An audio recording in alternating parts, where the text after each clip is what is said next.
Hey everyone, welcome to episode 51 of the Igan Carlos Tennis Show. And this is kind of our Middle East recap of the tournaments that just took place today with Doha and Dubai being a WTA 1000. And that is where we will start because there's, quite the storylines happening on the WTA, especially in February, as it's the more important events on the calendar with the two 1000s. And so there's going to be some big takeaways from that, and then we're going to look ahead to the Sunshine Double. You guys will notice that we have a little bit of a different setup visually, and so it should look definitely more professionalish on YouTube. And so Damien and I are kind of striving to and working towards that. But anyways, how are you, Damien? Yeah, definitely. The new layout. Hopefully, you guys like it. Should just look much more professional. As previously, as you know, we were just like kind of raw in our approach to this, but we're learning. We're using an actual platform to do it right now. Hopefully, there was also an intro at the beginning. Like if you were listening to our audio versions, then you already heard it. Hopefully, we managed to make it right this time. If not, we will have it for next time. But yeah, the banner, the logo, the background, everything should be looking much better right now. And as Alcaraz and Świątek both lost in the quarters, maybe it won't be the most like praise heavy episode. But of course, yeah, we just hope to still deliver in terms of the content and the analysis. Yeah, absolutely. So let's start with our analysis of Dubai because you know Iga Świątek. This is the tournament that she hasn't had the most success in compared to Doha, especially. Um, but it's been kind of a theme right now on the WTA where you had Sabalenka losing early, you had Coco losing early. The top players at the very that started out the year really well in January, like it hasn't been the best for them overall. Yeah, I think we touched on it last week a little bit that like all the other players basically aren't as consistent as Iga right now. And even with these like Mhm. semis, quarterfinals, she's still very much among the top this season. Like WTA race, she's like what 200 points behind Sabalenka. Obviously, there's Madison Keys as well, but we know that her ranking is basically built on two events. And well, she still hasn't played since the Australian Open, so it's like kind of a tricky case. We don't know how Madison is going to keep doing, but yeah, Iga is still number three this season, despite not seemingly like making anything like insane in terms of the results. Of course, she had that United Cup final, which we know is a lot of points, even though it's a team competition. But after that, it's just been consistent semis, quarters. It's not as good as the previous starts to the season. I mean, it's better in terms of Australia, but it's not better in the Middle East swing, especially Doha, of course. But there's still like positives to look at. It's not like she's sitting at I don't know outside the top 10 in the race and kind of like desperate for wins. That's not what we have here. Yeah, and it started out well for her in Dubai. She beat Victoria Azarenka, and then she got a win over Diana Yastremska, whom she hadn't played in 2019. But it's that kind of profile of really big hitter who is when on her day is really tough to beat, and then other times she's not going to bring that sort of level of consistency. But still, Iga had to kind of battle in that one. She was up a break twice in the first set, ends up winning, and then bagels her in the second set. Started the Azarenka match with a bagel, but I think right away, coming into the quarterfinals, we already had the match with Mirra Andreeva in Cincinnati. Also, spoiler alert: Mirra Andreeva won the whole tournament. So, Iga did lose to the eventual champion, but we already had a match between 17-year-old Mirra Andreeva and Iga in Cincinnati, and that was won by Iga 7-5 in the third. But if you remember, it was extremely competitive, very tight. Definitely, a matchup that you're like, okay, this could be problematic in the future, particularly on faster hard courts. And I think we see like every passing week, Mira's just improved so much, and she just keeps getting better and better. The serve is like such a massive weapon now, and obviously she had such great defensive capabilities. And in this match, she used the slice so well. Especially the squash shot on the forehand, like when she was on the stretch, just caused Iga so many issues, especially with her extreme Western grip. Coming over that forehand and hitting it the heavy topspin that she likes. When she's inside the court, it's uh it's a little more uncomfortable for her to come in off of that ball. So I think Mira did really well there, and then she just served amazingly well. Also, not the best performance from Iga. Definitely, not as consistent. Not especially when she had the opportunities, she missed a little bit too often. But overall, like the takeaway has to be that like Mira Andreeva was a serious rival now going forward.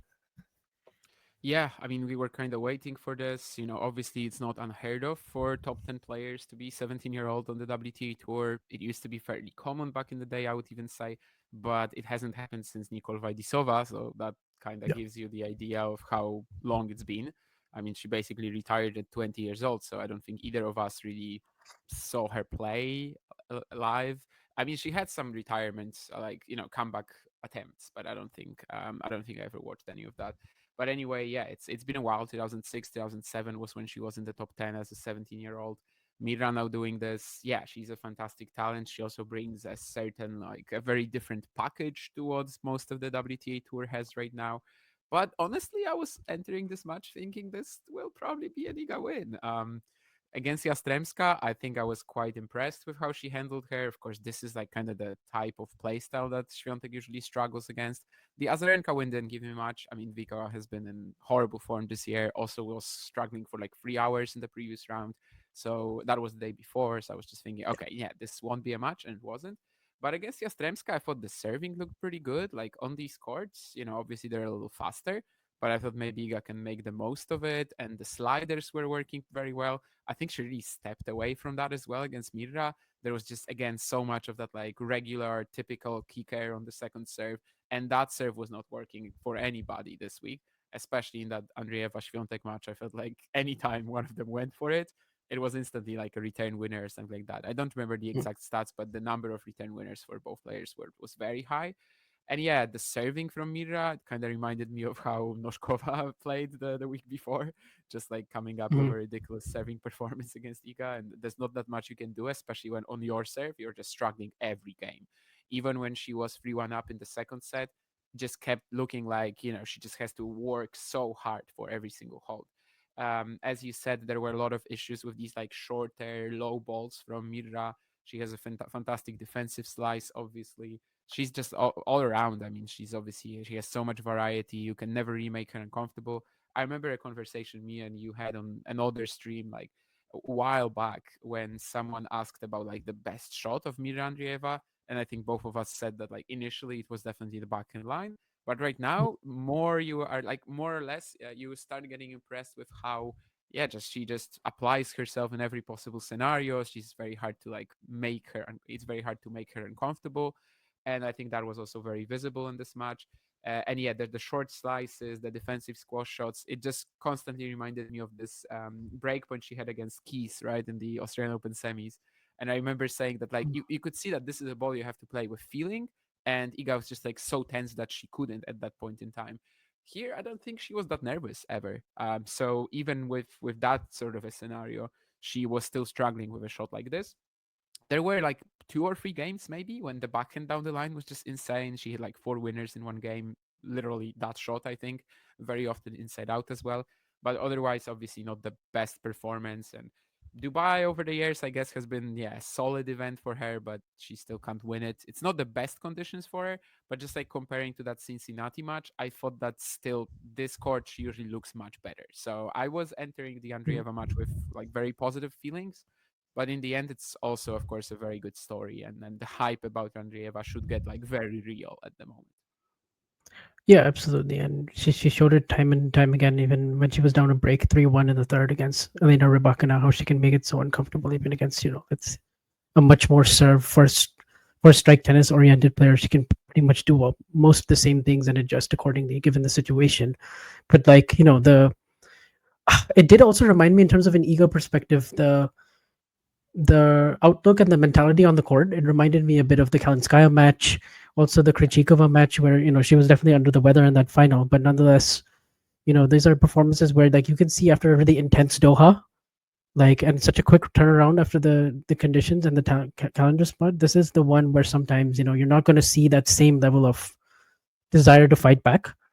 In the second set, she was up 3-1, but it didn't feel like she really had control of it when she was up 3-1, just because of how often Mira was attacking that kick serve and just how often she was under pressure in basically every service game she played, like you said. I definitely agree with that. And then I also thought some of the approach shots that Iga was hitting like weren't awful, but it just Andreeva was so good at setting up that next shot that she's able to do it again and again with such repeatability that it just seemed like a pattern she could go to pretty often. Um, and yeah, I don't know if there's I mean obviously I do also think Iga can serve better than she did. Like there were she showed it in the Yastremska match that she was hitting her spots much better. She was hitting the sliders out wide. She was like able to kind of get Yastremska off position. Obviously, Yastremska's not nearly as quick as Andreeva, very different play styles. But you know, I just don't think she brought her like very best at any point, and she kind of needed to here. Like it was gonna anything less than her very best was just not gonna get it done. Yeah, I think what you said maybe is like even a bit of a pattern for Iga's career that like when when she loses that intensity, she like really loses it, and then you have these Yeah, performances where the fight back just isn't there. Ostapenko, I don't know, Alize Cornet, Wimbledon years back, like that's kind of what it was here. That at some point you just don't think the belief is really there, and yeah, with like these she just hits a approaches, wall kind of mentally, and it's just yeah, it's yeah, like the performance just ends up being very flat from there. There's yeah, no, obviously she's a great fighter. She's won some incredible matches. Sabalenka Madrid stands out perhaps the most last year, but yeah, that's kind of how often Iga's losses look. That's even what some people were complaining about at some point, right? That she's only losing in like straights. Like when she's losing, she's just completely flat. And I don't think this is the worst thing that could happen to her at this point. But yeah, there were moments in that second set where you don't actually feel that the belief is there. With the approach shots, yeah, I mean there were definitely some mistakes there. Like not even when she was getting the ball inside the court, you could see that she has to lift it, and it's like it loses a lot of pace, loses a lot of precision. And then Mirra, I don't know if she reads it this well, or is it just Iga being very predictable with these approaches, not too precise. But the forehand passes down the line, especially from Mirra, were insane. I know that Merter Tunga on Twitter was talking about like Świątek targeting the backhand with these approaches for a while, and that's why she was leading in the second set. And then she kind of comes back to playing at Mira's forehand. I think probably it's kind of in the middle with yeah, just an unreal anticipation. Obviously, just like great counters, but at the same time, yeah, the approaches could have been better. It just kind of comes back to yeah, her struggling with that low ball again and not being able to play as precise of a shot as she needed there. But yeah, overall it was still obviously a fantastic performance from Mira, and as you said, she needed to bring her absolute best, and for this reason or another, she was not able to do it on the day. yeah. And those getting up to those extra short balls and doing something with it so that your approach isn't so easily countable. Like she's had experiences like this before against Barty and Mohova, especially when she's like really drawn in and forced to come in on these awkward kind of shots, and then um, having to either finish at net or just be able to kind of anticipate, and then it just requires your footwork and intensity and focus to be at a super high clip, and I just don't think that was there for most of this match. And yeah, so that was a little bit maybe of a regression. There were also some times where she was just trying to ball bash against the ball bashing, like there was a little bit of that, I guess. um it wasn't quite like the Ostapenko match where she just like half the time she's just struggling to read where Ostapenko's going, but it was more just some of those baseline rallies where she got a little bit away from putting in that extra height shape, and like she was doing so well against Noshkova and Rybakina last week. I think some of that wasn't some of that was definitely missing in this performance. Yeah, and like you said, maybe the Kalinskaya loss is actually a very good like comparison, because that's also when we felt Yeah. like, okay, you guys are actually doing very well in Doha this year. Sorry, Dubai this year. She might as well win it. She's the main favorite. Of course, there also we had Kalinskaya Paolini in the final, so pretty similar to here. First WTA 1000s for potentially for either player. So that was also an event where like she stays as the last remaining favorite, let's say. And yeah, it was pretty similar in that she started okay, but after that first crash kind of comes, you just don't feel like again the drive is actually there on the day. It was clear she was very frustrated as well. A Yeah. famous image after that match, when Wim Fissette comes in and tries to like high five her or just literally say something to her, and she just kind of like blows him off and goes to the locker room. Well, kind of unfortunate that this moment was on the screen.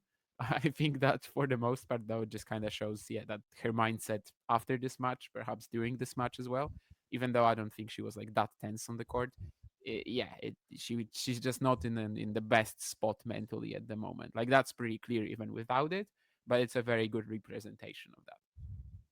Yeah, she did speak a little bit about how she hasn't liked the way she's lost these last couple of matches, and she referenced both of them, and how it's not the performances that she was hoping for, and I think it just kind of I think maybe just the accumulation of how straightforward the defeats ended up being against both Ostapenko and Andreeva just kind of hits you in that moment.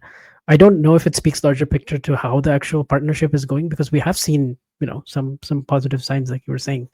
So I don't think it's any like, oh my goodness, panic time for Set and Świątek. It's not working out.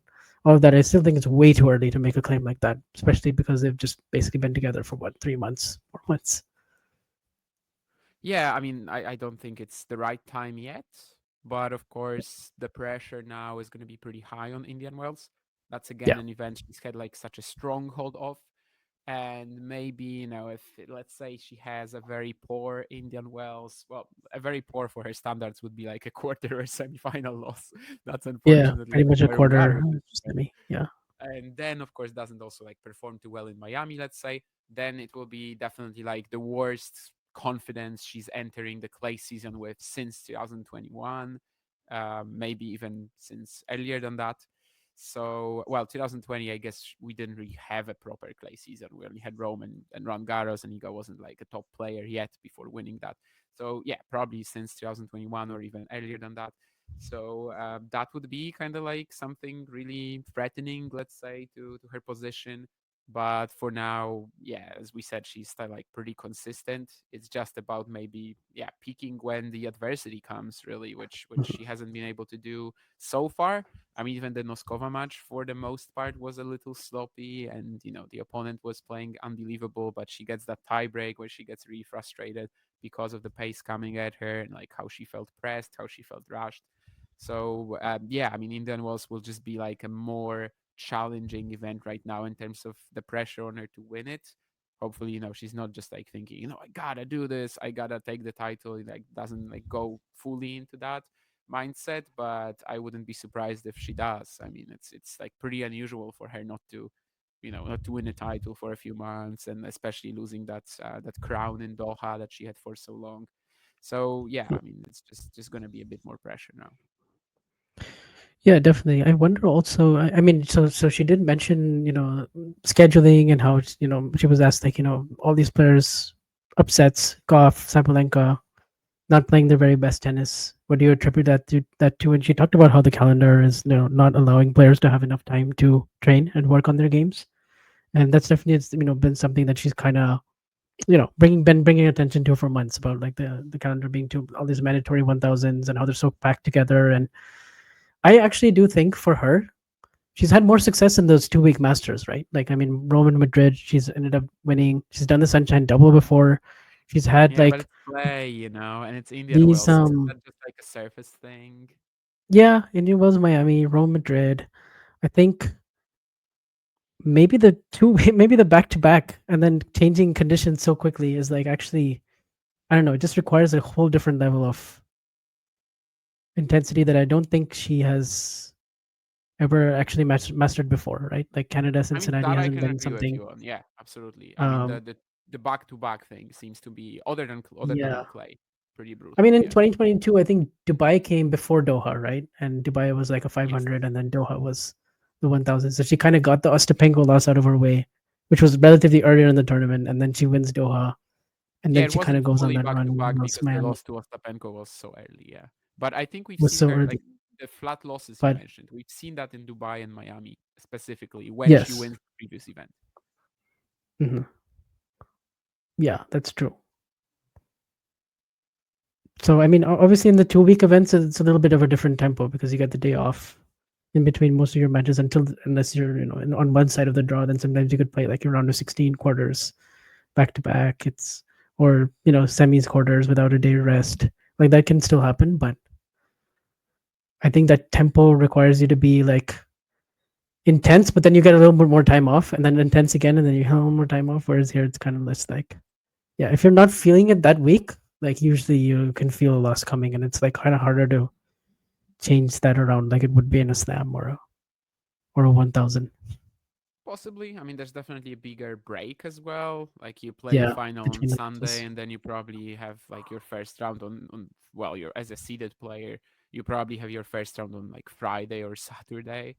And here you only get 2 days really, because by Tuesday everybody has to play, especially with these events which like both finish on Saturday. So maybe that's also a factor.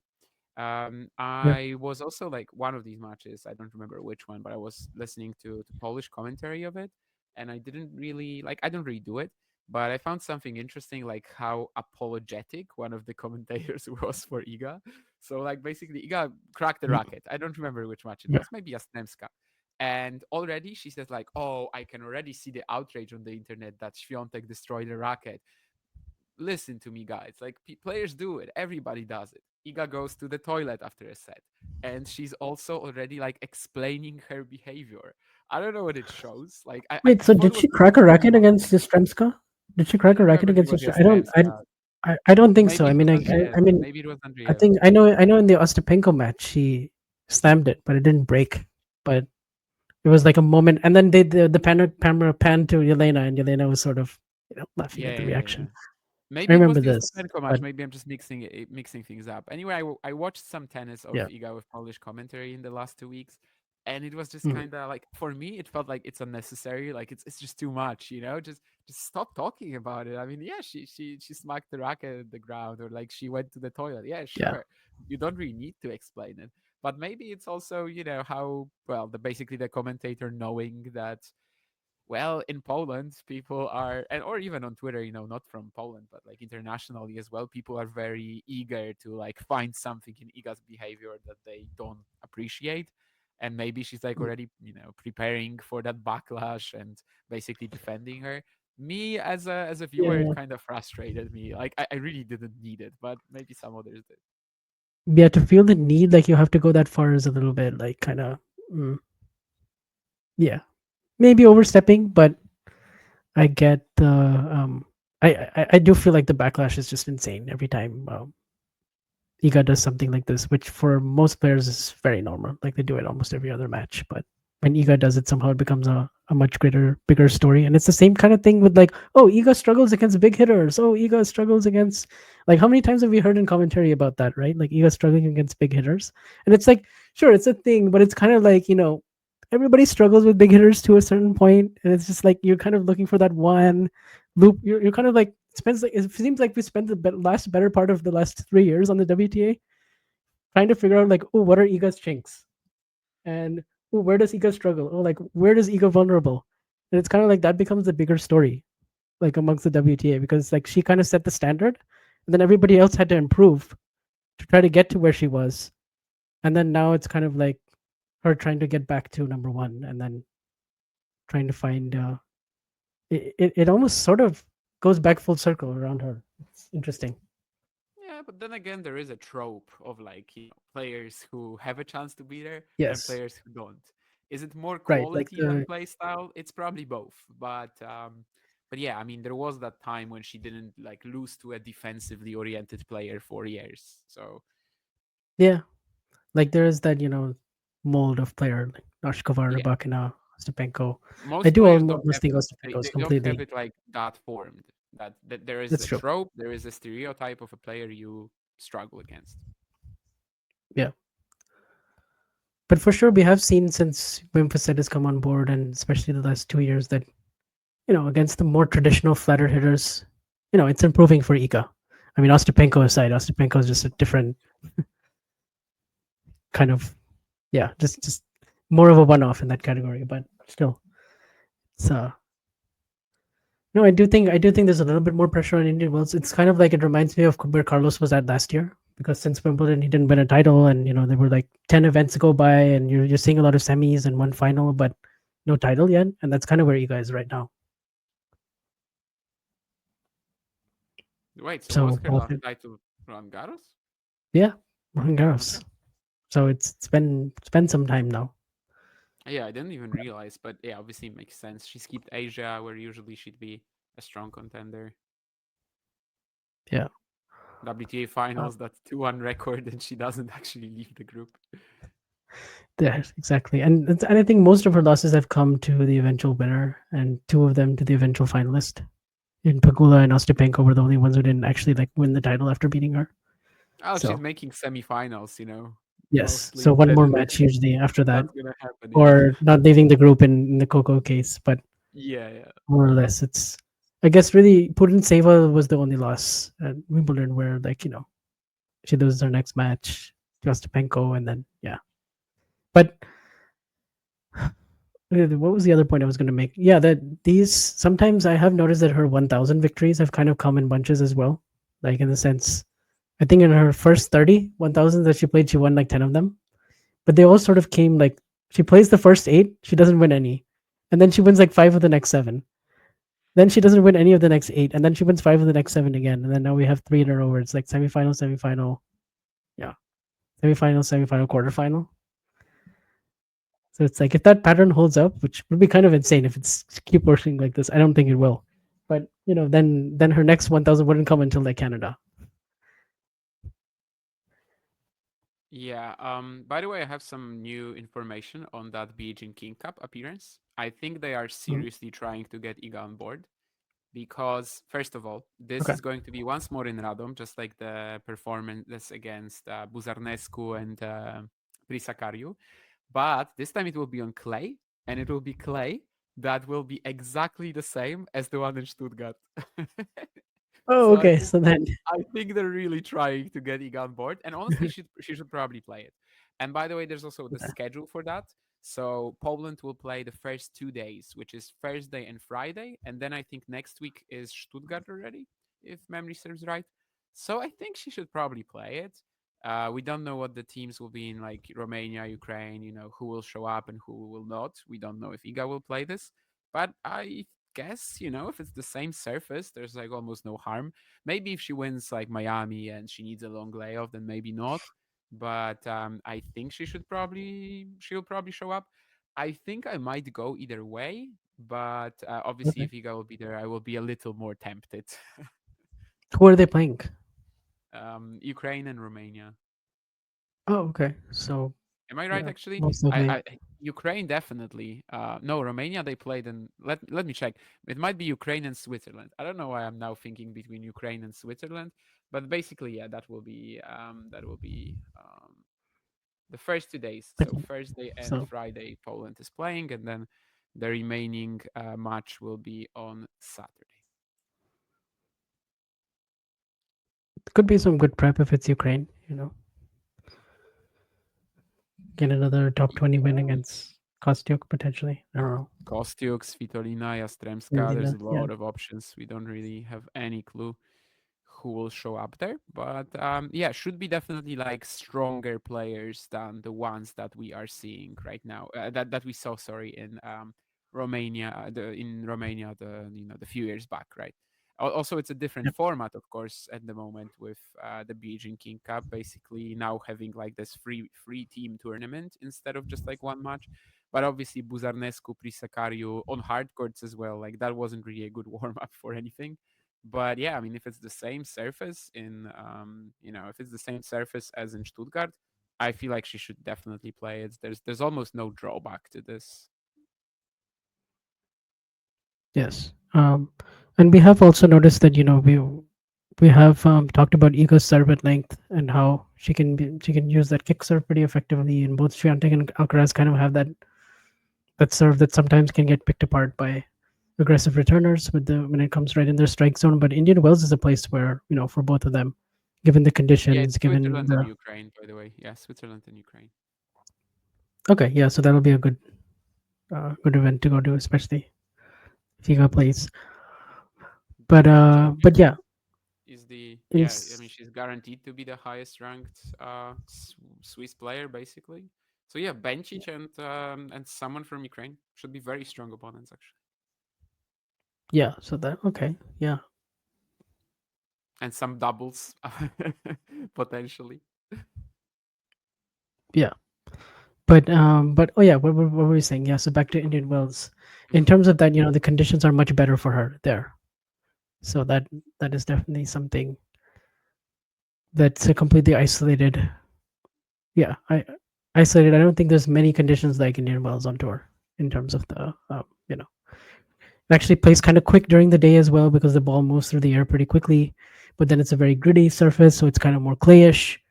And then obviously, it takes the bounce really well. And for someone who hits with such heavy spin like Iga and also has that kick serve, I think it allows her that little bit of extra time to be more effective behind her service games, which is crucial for her. Especially as that is the part of the game that on the faster surfaces can definitely be attacked a bit more, and she can be rushed right from the get go. Yeah, I was kind of thinking the other day, like, when was the last time she played like a properly elite opponent in Indian Wells? I feel like for the most part they don't reach the rounds. Like Goff, Sabalenka, Rybakina, of course, there was that loss with the rib injury in 23. But like for the most part, Indian Wells kind of just ends up being the tournament where Iga doesn't really get to play like anybody, from the top 10 or something like that. She gets Sakari in the final, for example. And if that happens again, I'm not talking about Sakari this time, but obviously she's not in good form. But like somebody Sakari-ish, I don't really know who stops her there other than Ostapenko. Other than Ostapenko, yeah, because Ostapenko can just. I mean, if Ostapenko is like suddenly the round two, round three opponent, then yeah, that's Yeah, but that's not going to be the that's case the this time, scenario. right? I But mean, Ostapenko now has a higher ranking. yeah, Anisimova, by the way, that's another okay, very dangerous player, I think, from like the lower ranks. Ostapenko, yes. In terms of the Mirra Andreeva matchup, how different do you think this would look on another court? What we saw today, and do you think what we see from Mira is like this is a player who's now going to be at pace like this the whole year, top five in the race. Obviously she made a Roland Garros semi last year, but she's improving at a pretty fast rate now.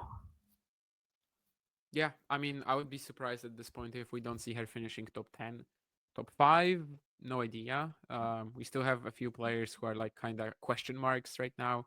Again, Coco, she's fabulous for the first 8 matches or 9 matches this season, and then I don't know what happens really. So maybe she could kind of like sub in for someone like that if her struggles continue, but probably not. I would assume that at some point this happens. Rybakina looks like, yeah, she's pretty solid, but we don't know if she's gonna get that top level back. I would assume that Andreeva, like other than Sabalenka and Świątek, doesn't really have any other like players that she's guaranteed to finish in the rankings below them. So yeah, top 5 finish seems possible. I would be very shocked if she's not in the top 10. I know that like yeah, Roland Garros semis, it's a lot of points to defend. Maybe she will do it, maybe she won't. But even if she doesn't, there's like still a lot of the year where she has stuff to gain. Like she still Yeah, wasn't, perfect last year. I think at some point people were even kind of like frustrated with the stagnation that's occurred. Of course, it's ridiculous to talk about that because she's 17 right now and she was 16 for a chunk of last year. Even I think her birthday is like the 29th of April, something like that. But yeah, I mean, people obviously get like very impatient with these young prospects, and there were moments when you would say that yeah, Andreeva is not progressing, is not doing too well. So even if she loses these Roland Garros points, there's so much to gain. Only really had one poor loss this season. She's lost twice to Sabalenka, which continues to be a difficult matchup for her, and once to Rebecca Shramkova. So there's just like one loss that probably shouldn't happen, but at this point of her career, I'm also not gonna like question it. yeah, definitely. And then in terms of the matchup, how do you think it looks? Does it look different on a Oh yeah, I slower didn't clay get to court that or part of the on question at all. Indian Wells? Because there is I something like these types of players. It does remind me of the Coco match at the United Cup a little bit in the sense, the similar type of profile of like good tennis IQ, really good mover, you know, pushes the envelope on the offense, big first serve. Like it does look different at Cincinnati and Dubai than it does in some other places. Probably. I mean, we've seen Coco try to come up with something new for the Iga matchup on clay. It never really worked out. So maybe something similar. I don't know. There's like the first 8 games when Andreeva continues to be a nightmare, and maybe Iga gets sort of like an edge from there. Obviously, if the serves aren't as important as they are on clay as they are in Indian Wells, that's also a big edge here because yeah, Dubai, the serving contrast was definitely like the main story for me, and it should be easier to keep producing the spin too. Maybe it won't be as easy to. Well, that's actually coming back to the serve, but never mind then. But yeah, I think if it's easier to keep the ball high and not give Mira this much pace to work with as well, Yeah, should be better. Well, I was also thinking that Dubai should be better than Cincinnati, and it wasn't. But I trust the Mirra ability to like still be a good pest in this matchup. But at the same time, I think like Iga would be the favorite in Indian Wells right now if this Yeah. match occurs. I know it's just wild to think that she's almost 6 years younger than Iga.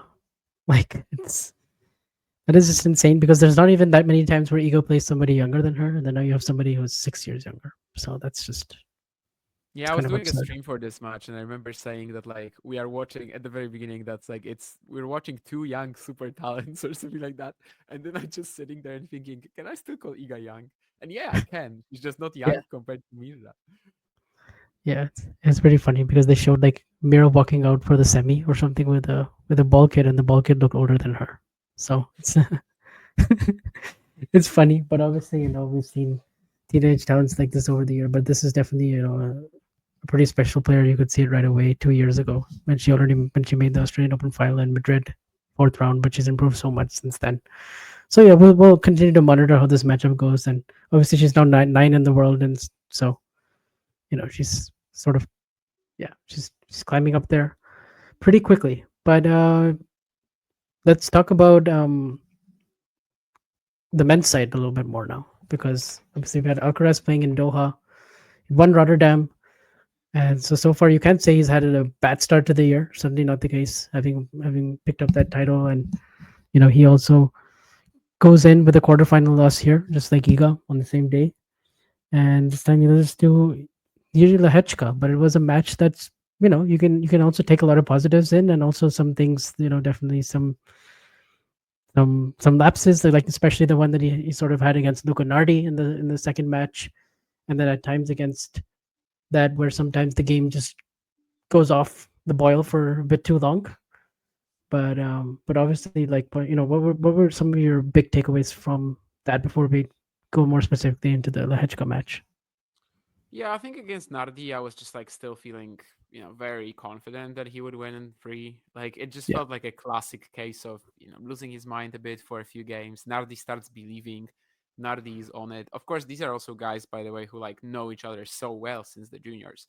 And yeah, even if right now they might not be at a similar level, I think it's kind of easier for Luca to perform in a matchup like this. Like to him, look, let's say, I don't know, he plays, well, this is stupid because he beat Djokovic last year, but I don't know. He plays Sinner right now, and I think he mm, would be looking at him as someone who, like, I don't know, maybe he even has a bit too much respect for in order to play well against him. Whereas with Carlos, they know each other so well. 2003 juniors, like it was Alcaraz, Nardi, Rune, Medjedovic yeah, sometimes, Kodat sometimes, but like Alcaraz, Nardi, and Rune for a while were just insane, especially before ITF juniors. Of course, Carlos didn't play too much of that, but just like Lepetia and stuff like that. So yeah, I mean, obviously I think this is something that like has a lot of meaning to both of them still, that they're playing each other, even if Luca is like, let's say, barely hanging on in the top 100. And yeah, he definitely started believing at some point. That was something that Carlos, kind of afforded him, like allowed him to have that sort of momentum. But yeah, it just never really felt that dangerous. The quality gap between them might not have been high 5 years ago or even more, but it is pretty high right now. So there was not like too much, in terms of like worrying ahead of the quarterfinals. I don't think we really had that. Like I think it still felt like Carlos was the tournament favorite at that point. yeah. Certainly, I didn't feel like he was going to lose the third, even though he was up 4-1 deuce in the second. You kind of still got the feeling that he was, still, yeah, the level and the gap was big enough where he could still kind of afford a gigantic lapse like that and then still rebound, which he ended up breaking in the fourth game. And then I don't think there was really any jeopardy. There was no break points or anything on his serve for most of the third set. So I kind of, wasn't as stressful, let's say. But then, then you get to the Lehechka match. Then all of a sudden, that's a different type of. The Lehechka's had such a good start to the year, by the way. Winning in Brisbane, getting to the fourth round, Third year in a obviously. row, right? I Djokovic. mean, he always plays well in January, February. Coming back to Yeah, what you said about Kecmanovic recently, Kecmanovic. Yeah, actually, even he's one of January, those March, players too. right? He was good in Indian Wells too. Yeah.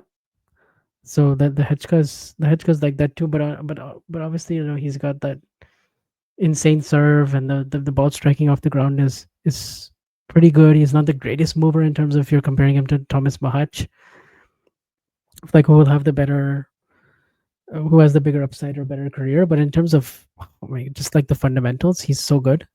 So when you match that up against Carlos, you knew that would be a much trickier match. And Lehecka comes out, he wins the first set 6-3. But then I thought Carlos did so well after that. The sets 2 and 3 that he played up until 4-2 break point, like that was some of the best tennis he's played this year, actually, Carlos. So from there, he has that break point to go up double break, and then once he doesn't get it, then things become really complicated after that. But yeah, it's kind of Yeah, I how to think the say it. only like real disappointing thing for this for Carlos is that for a set and a half he felt like the match was under his control by then. Like he Yeah, literally like weathered the storm, he neutralized did. Lehecka, like it's done. The match felt completely done. It's over. 4-2 up Yep. or whatever it was in the first set, it's just done. And to lose from that position, I feel like it has to be pretty hurtful. He won Rotterdam. It's definitely not the end of the world. Last year he played the Golden Swing. It felt like he had so much less momentum going into Indian Wells, considering especially the ankle injury in the famous top 10 win for Thiago Monteiro. But yeah, that's like kind of the one very negative takeaway from Doha. As you said, there were some moments as well when he like literally turns off for a few games. Against Nardi, he could afford it. Against the other players like Lehecka, probably he couldn't. But yeah, I also feel like he lost to a very strong opponent. The fact that Yeah. Lehecka's career high is what it is, it's like what 23 or something like that. It's ridiculous. It's not entirely his fault. Last year he was missing for like 3 months, which last year Yeah. meant so much because, well, first of all, he gets injured in the semis of Madrid, right? So he might actually win this match. He might keep going. But then he misses Roland Garros, he misses Wimbledon, he misses the Olympics. So basically, because of how the tour was structured last year, it probably also impacts his performance at the U.S. Open because he was missing for 3 months and then he was playing in Madrid and then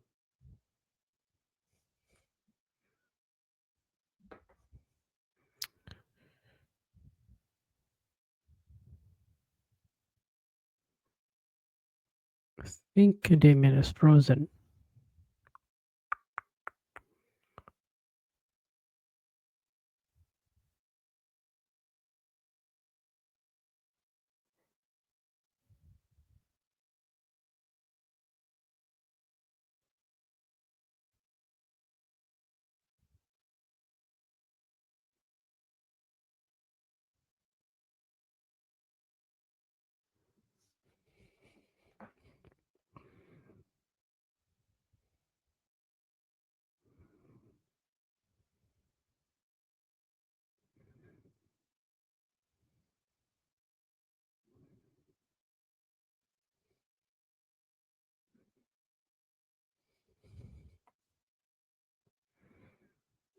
Well, looks like being able to edit stuff will be very important. So when did I where did I stop? The Hedgeka's injury and how he missed, it also impacted his performance at the US Open because of the way the tour was Okay. structured. Yeah, okay, more or less. So yeah, I think it was more or less most of it. So anyway, yeah, he missed 3 massive events. Obviously, he's much better than his achievements, than his ranking so far. Great transition game as well, which that's just like helps, put the pressure on. And yeah, I think he's like about to do something pretty big. We'll see what that is. Doha could have been it if he won the title. Of course, he lost to Jack, but that's not like anything crazy. And yeah, I don't feel like Carlos lost to an opponent who is not formidable, not at all. Like the only problem I have with Lehecka the last few months is how he lost to Novak in Australia. Like it just kind of showed, well, he wasn't ready for an opponent like this at a slam, and maybe that's kind of like where he needs to like what he needs to look at. But you're very right, of course, that his fundamentals are fantastic and very very clean game. Always compared to Thomas Berdych in Czechia. I mean, he's not as tall, and that's kind of like part of the problem maybe. But his serve is still amazing for his height. So well, I don't know if he will reach the achievements of Thomas, but it's not like he can't do it. Yeah, no, no. I think the ceiling is pretty high, and his start to the year, the match against Djokovic, I thought he was trying to play way too much out of his comfort zone. Like he almost overthought it. He was trying to play with a lot more variety and variation than I'm used to. Instead, he could have just kind of trusted his power from the baseline, and maybe it would have, maybe a bit more than he did. Not sure if the match would have, the result would have panned out differently. Probably not, but still, A really good start to the year for Alcaraz. The 4-2 40-30 thing was a little bit strange because I didn't expect him to serve so poorly at 4-3 or in the next service game where he just like he throws in a double fault. He kind of the match slipped away very quickly, and it all happened so fast at the very end. Which like even in the last game he plays two ridiculous points to go up 30-15. He hits that really insane like backhand volley on the stretch, and then he hits this ridiculous forehand drop shot and slice pass combination, and so he's up 30-15. But then kind of he gets punished on the second serve return like 3 points in a row, and then that was basically it. So it kind of snowballed pretty fast. That it sort of maybe left a little bit more of a sour taste in your mouth. But I think if you go back and you see it, you will see that the Lehecka's quality was kind of maintained throughout that stretch, and yeah, it wasn't like he just it was just unforced errors handed on a plate, and then he goes on to lose. It was definitely a combination, but it was Lehecka's. I think people are not giving Lehecka enough credit for the performance, but I will say at the same time, it's rare that Carlos loses a match like this because he's usually the kind of player who will, let's say, lose the second set, or but he usually rebounds. Like he has these moments where surges 5-6 games in a row where he's just like unbeatable, and then the game goes off for a little bit and then he finds it back. That's usually the pattern we're used to. So he doesn't actually lost many matches from positions like this where he does a lot of choking and then winning anyway. Whereas here yeah, it was kind of he was right from going away in the locker room as a winner and then just lost very quickly. Yeah. Again, like as I said, I think the only part that we can like take as a negative here is the fact that he lost a match where he was fully in control, where he regained, Yeah. just got himself back into it, regained control. It seemed done. He loses that one. So like that lack of, let's say, clinical, finishing there. And as you said, he often finds his way back, but at this point, it maybe there wasn't that much time really.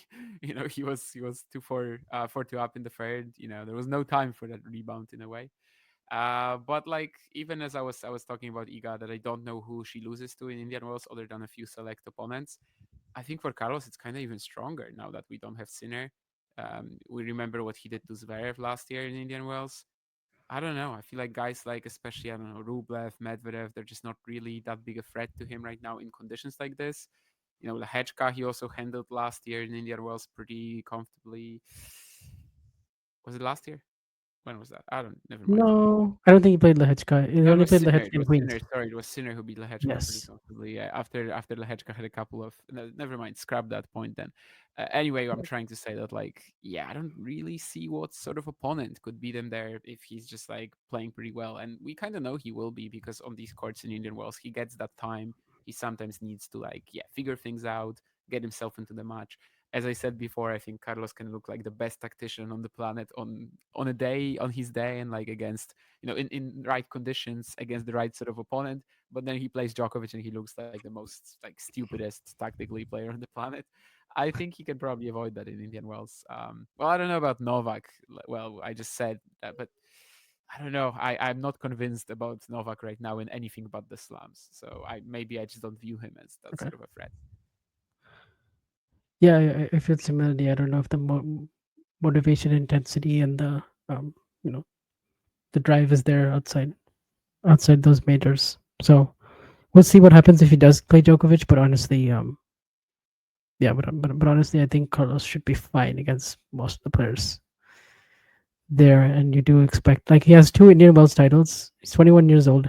Federer and Djokovic finished their careers with five each. Or I mean, sorry, Djokovic's career is not over, but still an active player, but still like five each. So this is the venue. This is to me, this is where he looks the strongest, and he's actually still coming in with more momentum than most years. I mean, I guess he loses actually the last 2 years that he's won Indian Wells. He's come in with an injury. So he had the hamstring injury in 2023. He had the roll the ankle roll last year. He's still also going to be playing an exhibition in Puerto Rico. Before the tournament starts. And last year he did that exhibition with Rafa. So I don't think there's any reason to really worry or panic or anything like that. I mean, obviously he's also like three in the race right now. That might drop a little bit just because he's not playing next week, and some guys might overtake him. But um, still what 13-2 to start the year could be worse. So or 100%. I mean, two 9-1. ATP No, I think 500. he's 11-2, but still, it's yeah, splitting hairs Yeah, really. yeah, I So mean, yeah, he's 11. yeah, 13 is the Minor and Lehecka, I think, yeah, only right now. But yeah, I mean, I don't think there's that much to worry about.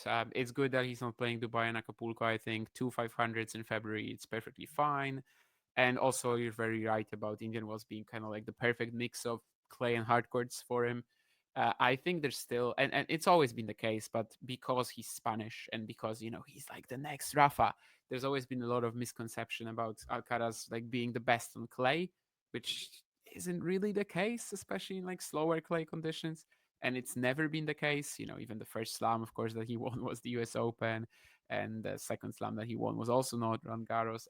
And yeah, I don't feel like that's ever really been sort of like confirmed that he's only at his best on clay or something like that. That he's in the EGA position, definitely not. But you still see it a lot. And someone was asking about this week on Twitter. I remember in under one of my tweets that like, why is Alcaraz not playing on his favorite surface this month? I'm like, mate, this is not his favorite surface. It's very good that he's not playing the Golden Swing. This clearly makes yeah, a lot more sense.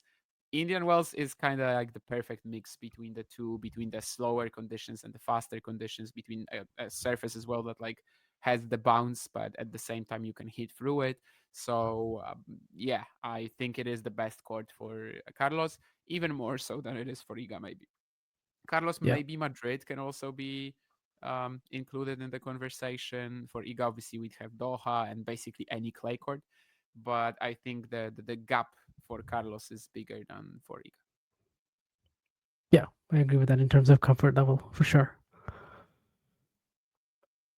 Any other talking points? I mean, obviously when Carlos loses and he has these losses from time to time that Yannick doesn't take, and they all come against quality players like Umber, Mahach, Lehechka, Dimitrov, players like this who are sort of 10 to 25 in the world, but on a given day they're even better than their ranking.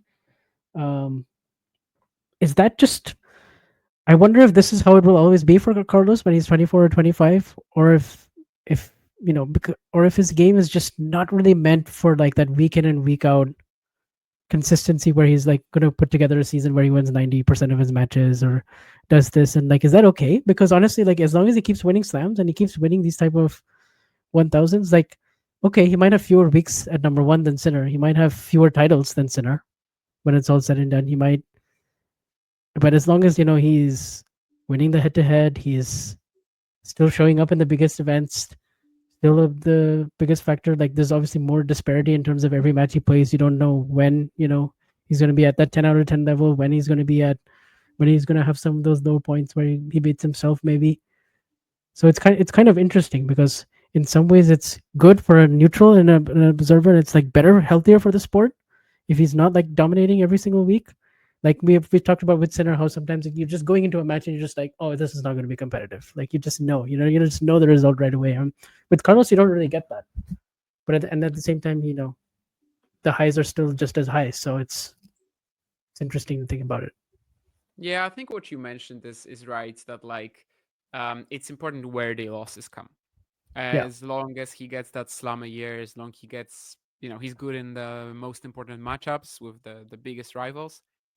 I don't think it truly matters that he's going to lose to Ugo Humbert once a year. I don't know about the question, whether his game is going to evolve in that direction. We definitely haven't seen it. Like yeah, we Carlos's haven't game seen it. in So many ways is exactly what it was like 4 years ago. Some details of it have been like sharpened up for sure, but in terms of the tactical approach, how yeah, again, his A game B game disparity, it's the same. We haven't seen it evolve in that direction. Maybe it will, maybe it won't. I think like that's something that we can't sort of like judge yet. It's also a question of like maybe whether some new voice in his team would be able to maybe change it. I don't know, but yeah, I feel like that doesn't matter whenever yeah where these losses come. It's the most important part. Also, I had this interesting conversation like 2 or 3 months ago on a group chat which has like 40 people, and basically mhm. most of them were chiming in, and it was, who is the better player right now, Sinner or Alcaraz? And basically it like just came down to what your definition of the better player is. Like, do you care about results? Do you care about consistency? Do you care about peak level on the day? Very different answers from everybody. But basically, someone tried to convince me that, well, Alcaraz lost to Botic van de Zandschulp at the US Open. So, like, that's why he cannot be even in the same conversation as Yannick. And again, I couldn't really say that he was wrong, because clearly he just valued different options, really. Like, I think, I was just quick to see that this is very much about the definition of the better player. But my response to this was just like, man, he won two slams last year. I mean, he could lose to Li Tu in the opening round at the US Open, as he dropped the set there. And I don't think it matters, really. Like, if you got two slams, who cares? So while obviously I do appreciate the consistency of Yannick, there's still an argument that their peak level, it's probably pretty much the same, and he did dominate the head to head. So it's really about what you're looking at, and what you're like kind of trying to find in these players. And yeah, timing of the losses, which events they happen at, that's still by far more important than losing 5 times a year or losing 10 times a year. Yeah. And so it is just possible because you shouldn't have this expectation that he can never lose, that he can just he can just win every way, because so far that hasn't been the case. Like last year, he had 5 good tournaments. The year before that, he had 6 good tournaments. The year before that, it's like he's picking up 3 big titles every year, basically, so far the last 3 years. And it's kind of been good enough for the rest of the tour. But then Sinner last year, he kind of had a season that was one of the top 10 best of all time. But honestly, it's like as long as you win the same number of slams and you still keep winning the head to head, it doesn't really matter if you're losing in Queens and you're losing in Basel and you're losing in you know indoor event at the end of the year and stuff like that. It's kind of also like the entertainment value that he brings, the kind of the that side of it. I think is what some people are value more, and then some people are just straight up like, no, we still want high expectations, we still want high. So like the answers that you're gonna get are just varying like crazy. Like if I put this out on Twitter, which I kind of put a tweet similar to this one, and the answers I got were just all over the place, and neither of them are wrong. They're all they're all like definitely very acceptable and very understanding, but at the same time it's like it just depends what you value. Most like of the best rivalries in the history of tennis, even in the history of the sport as a whole, like they had that ice versus fire component to it, and that's what it is with Sinner and Alcaraz too, right? I mean, whether you want brutal efficiency or whether you want, yeah, just a complete mess, that's that's your But call. I mean, that's also the thing about Carlos, is that he also kind of relishes that mess, like he really he asks for it. yeah, Someone was saying that he makes out with it as much as he can, which I thought was pretty funny. But I think it's so. Yeah. like in some ways, he's yeah, he kind of invites that stress, and it's almost like yeah. Uh, I wonder if that is something, because like I heard Jim Courier say last year that like Alcaraz, in order to win more, he has to become more boring or something, something to that effect. That's what he said. A lot So of players do that. I mean, a lot of players kind of like start coming up the rankings as a mess, as somebody who just like blasts 24 hands, lands 10 of them, but they are like so good that it doesn't matter. And then when they yeah. get to the top, they actually become like, yeah, winning machines, sort of. And but maybe their ceiling at the same time just becomes a bit lower. There's no like the fluctuation stops being like this, but it just becomes, a little, the gap is gonna be more narrow, but also the peak is not gonna be all that high. It's a tough balance to work out for sure. But yeah, I mean that's something we just haven't seen from Carlos at all yet. He's still kind of very much the same mindset, but yeah, I like what you said about him kind of like relishing that, and yeah, just being able to make maybe not the most of it yet, but this also kind of like comes down to how he sort of like approaches tennis as a whole. The passion, the drive he plays with. It's very like complementary. So Mm, yeah, for now it's fine. yeah. He always has that like urge to entertain and flirt with that danger. So that I think is yeah. As long as he has that, he still has that like sort of youthful exuberance. And so I don't know how long that will last, but like, you'll still see him at 4-5, 30-15. He pulls off that forehand drop shot and, you know, backhand slice pass combination. You're just like, 99% of the planet would not even have thought of coming up with a shot like that at that moment, let alone actually like pulling it off and smiling afterwards. It's just, it's pretty insane, but at the same time, and then he'll pull off a shot like that, and he'll play a game like where he's just unbeatable for like 4 games in a row, and then the next 4 games will just be like forehand errors all over the place. Forehand quality drops from like 9.5 to like 7.1, and it's just like, all right, next set, okay, completely different. So it's like, yeah, and sometimes you don't really see them coming. In fact, you never see them coming, and it sort of happens when you least expect it. But that's what Alcaraz is right now, basically. Yeah, comparing the Świątek and Alcaraz fandom, I think that it's clear that Alcaraz is a more of a messy, stressful, chaotic experience. Oh And yeah. if you like that, go for it. I don't know. Let's In say, some ways, actually, and then uh Alcaraz sometimes is a little bit like Sabalenka in that sense as well. In the sense they both have a little bit of that in them for sure. Where they're just for Sabalenka's a little different. Obviously, it's a bit different now with Arena, but I see it for sure. maybe it should have been the Arena and Carlos tennis show. No, I don't think so. But yeah, I But think it's yeah, I mean, it makes sense again to have that contrast, right?